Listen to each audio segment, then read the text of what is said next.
So in this overview of this chapter, I'm going to go back at the beginning of this course and see how we've gotten here. So first, remember chapter 1, we talked about the Old Testament, how the Old Testament revealed that it was God's original plan, that as a means and part of redemption and salvation, the church was there, right, in his plan. We saw after that how Christ established the church. After that, we continued on. We saw the history of the early church, and we saw what it looked like. We continued on and saw how the church is seen as a sacrament of salvation.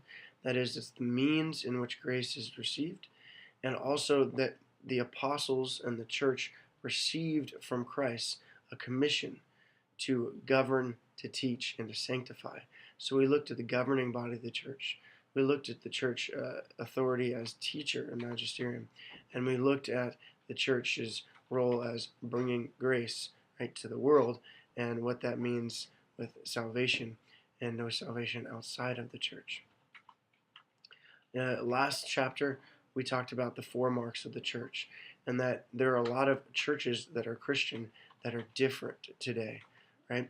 So if we want to find Christ Church as opposed to just other people's Christian churches, we have to investigate. And we found that Christ Church has 4 unique marks. And those 4 marks are that it is 1 in teaching and faith and worship. It is holy. It is apostolic. And it is universal. That is Catholic. So this chapter, we want to dive into the membership in the church. We're going to get into, all right, now that we've talked about it, what do the members of the church do? Right? What's it all about? What does life look like as a member of the church? Since we talked about Christ Church, we talked about salvation. Well, when you join the church, what are you called to do? Right? What does it look like?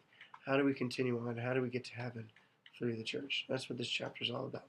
So we'll talk about the role of the laity, the role of the priesthood, and we'll talk about sacraments, and we'll talk about prayer, among other things.